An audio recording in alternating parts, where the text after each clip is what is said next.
Hi, my name is Tesi, and I am an intuitive channeler and the author of the evolving series, The Soul's Guide to the Universe. My work explores the deeper patterns, lessons, and emotional landscapes that shape the human experience. My writing is an ongoing exploration of the essential questions of life, the questions that make life and are life. Guided by my connection with the guides, I offer grounded insights that support conscious growth, self-reflection, and a clearer understanding of the moments that define us.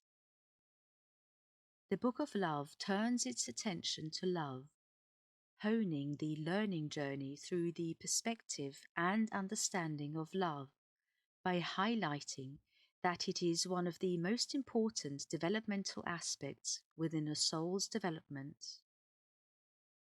The guides say, the book discusses various elements and perspectives of the influence of love, as well as the lack of love, thereby contextualizing the overall developmental journey a soul seeks over millennia of harmonic and fundamental frequencies of understanding.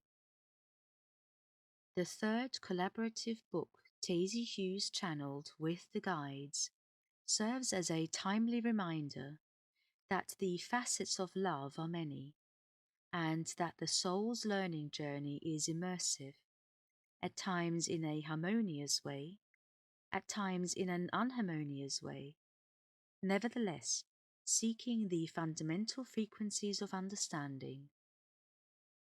This reading is taken from my book, The Book of Love. Copyright Tesi Hughes. All rights reserved. The Book of Love, Tesi Hughes. A channeled text. Snailpunk Publications.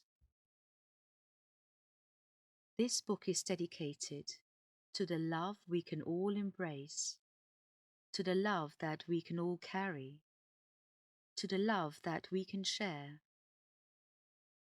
This book is dedicated to all that love, that live, that explore, that learn. This book is dedicated to all that move in love and through love, for we are love. Love. Introduction from the Guides. The Book of Love, for love is all we need, ultimately. Love, such a short word, such few letters, only four, just four. But mighty they are, mighty it is, mighty it can be. Love, the love, a love. Love as a whole is a whole new subject that is new, in a sense, but not in another. Some may be of the opinion that they know all about love. Some may still seek it. Some may have found it. Some may have lost it. Others refuse it. One can indulge in it. One can be moved by it. For love is a moving thing altogether in physical form, in human form. Let's not digress, but focus on love, for this is the Book of Love. We have spoken about many facets of perceptions in our previous two books, with an attempt to challenge humanity and the human mind, to widen it, to allow it to become more encompassing to what is, what can be, what has been, perhaps what is written in the stars? We would argue that love is written in the stars, for love is the stars, as love is as varied as the stars you can see at night in the sky.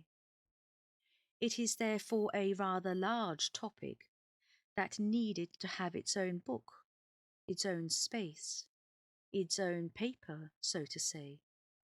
And we say this in a lovingly playful manner, for love is also lovingly playful, in a loving way, with love, through love, in love. All right, enough about love.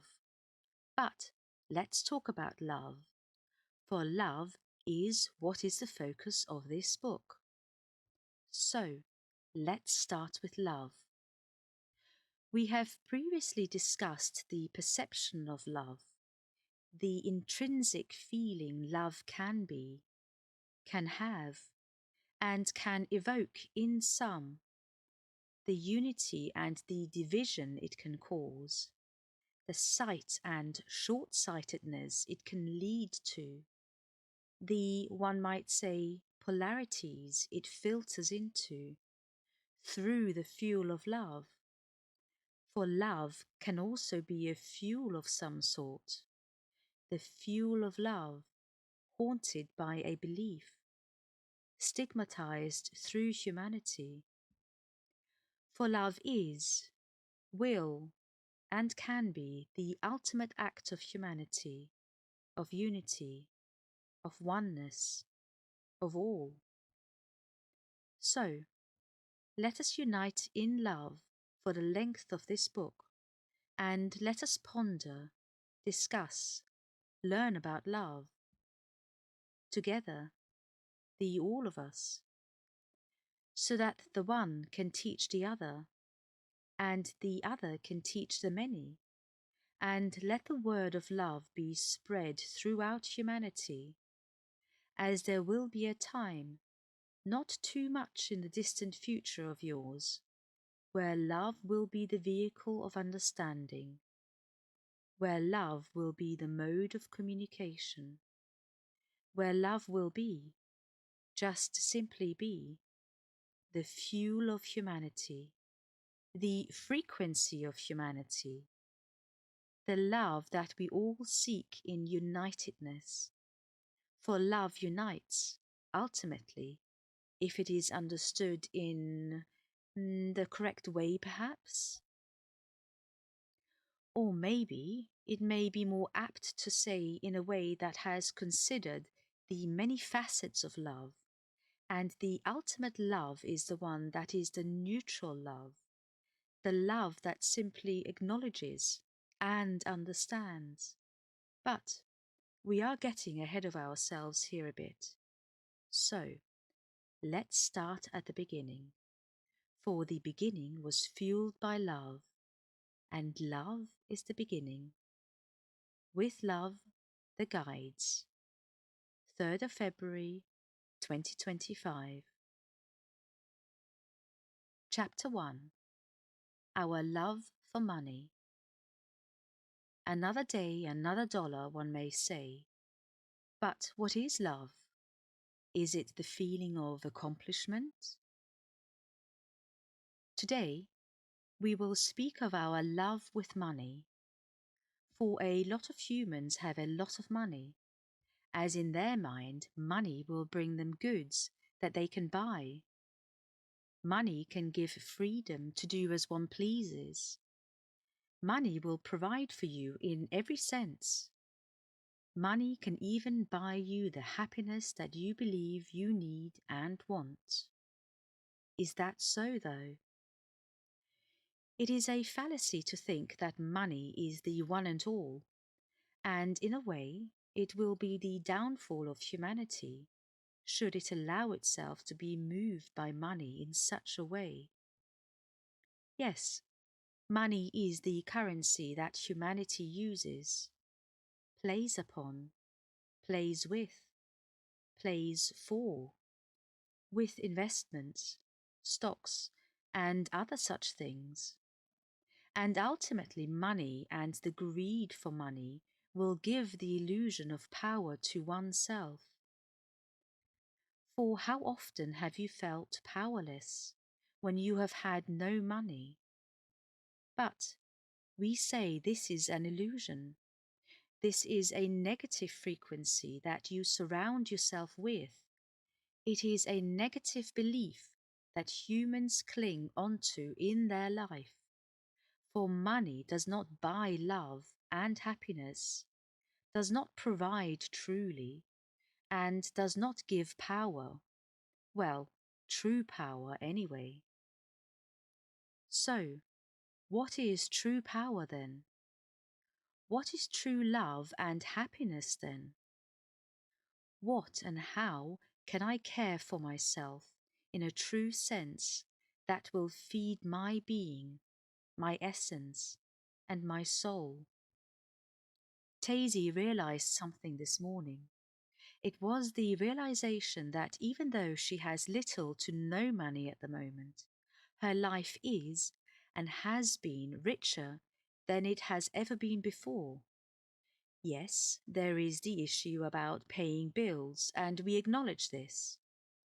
However, we would argue that what she has experienced and realized is something which no amount of money can buy. It is an internal realization that one comes to carry, a certain frequency that one realizes that they have access to, should they wish to. So, what has this got to do with love, you ask? Well, it is our love really, that puts the focus on love and the love for money. And we felt that it was a good subject to start with, as in order to start an internal journey of revelation, so to say, one has to consider the external influences that one surrounds themselves with, and money is such an influence. So, we ask, what is it that you surround yourself with all that money that you have? Or perhaps, what is it that you surround yourself with all the lack of money that you have? For a lack of money is equally impactful on a human. The perceived loss of everything, the lack of love that one considers to have, because one cannot surround themselves with the things, the items, the wants and the needs that one believes should have, could have, ought to have, must have, because surely others do. And others seem to be happy with all their stuff around them. So surely I must be the same. I must feel this happiness, this surroundness, and we will be bold in saying this fakery.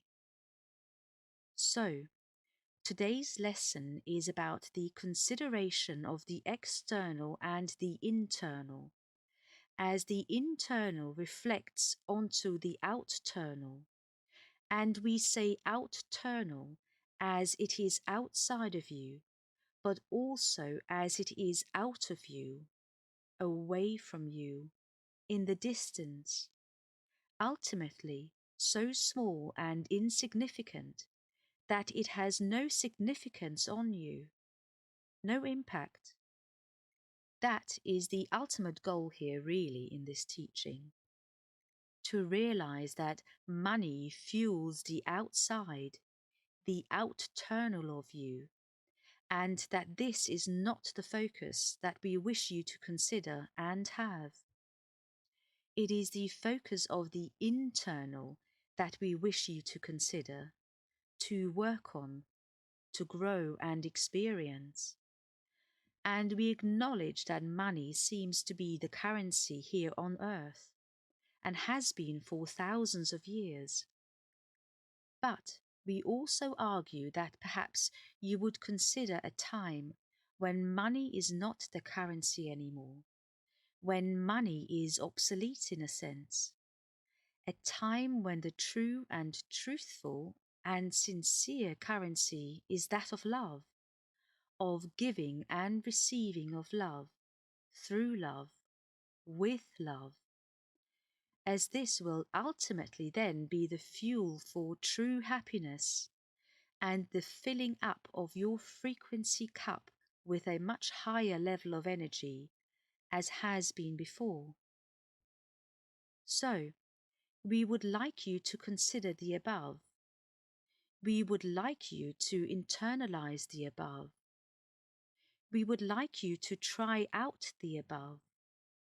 But ultimately, as always, the choice of what it is that you wish to do is yours. For our words are always written in love and through love, and carry the frequency of well-meaning love. And we would argue that if we can communicate like this, then why cannot you? For we are you, and you are we, and we are both the same and equal to one another. Perhaps it is this true equality that scares and frightens humans, and therefore makes them cling onto the frequency of money that they cannot let go of it. Perhaps it is another matter. We ask, what is your matter for clinging and accumulating the money that you have in your life? What has it allowed you to do? What has it not allowed you to do? What focus has it brought to your life, truly? What, and this is most probably the biggest of all, but what happiness has it truly brought to you, or happiness that you have given to yourself with and through money? For we have spoken about the true happiness in another book, where we argued or encouraged you to consider that true happiness is a precursor for true contentment, really, and that contentment is the long-term feeling of the short-lived happiness that one feels for an item, a moment, a situation perhaps, and that the lots of moments of happiness accumulate and become a long-term feeling of contentment, as contentment is the true and untarnished feeling and frequency of happiness that a soul experiences. So, to summarize today's lecture about an aspect of love, we have focused on the love that you perceive can be bought with money, and equally the misery that stretches ahead of those that feel they have with this loss of having no money. And we argued that money takes away the focus of oneself and discourages the internalization of one's thoughts, true thoughts, feelings, and beliefs. And we are asking you to consider these internalizations. And we are also acknowledging that, should you be a reader that has lots of money, well, how and what is it that you do with it? And to the reader that has little to no money, in a sense, your journey is and will be different, simply due to the fact that your resources are already limited in your opinion. But we say it is and will be the opposite. For you perhaps have a better start, an easier start on this journey. For you have little money, and therefore will not mourn the loss of it in quite the same way as those that have much and plenty. For there will be a perceived loss in one way or another. As the earth is changing, so will the currency of money, and this will be replaced by love and goodwill, a far better currency, we believe, and one that will bring contentment within those that will experience these moments. And with this, we ask you to consider our words, to contemplate our words, and to put focus on our words. Focus that initiates the internal journey that is and will happen, we hope. for this is all we can ever ask for. And with this, we bid you farewell. Thank you for the transmission, and it has been a pleasure working with you. With love, your guides. 5th of February, 2025. If you have enjoyed this reading, you can find the Soul's Guide to the Universe book series on Amazon or purchase a copy directly through my website at tesihughes.co.uk.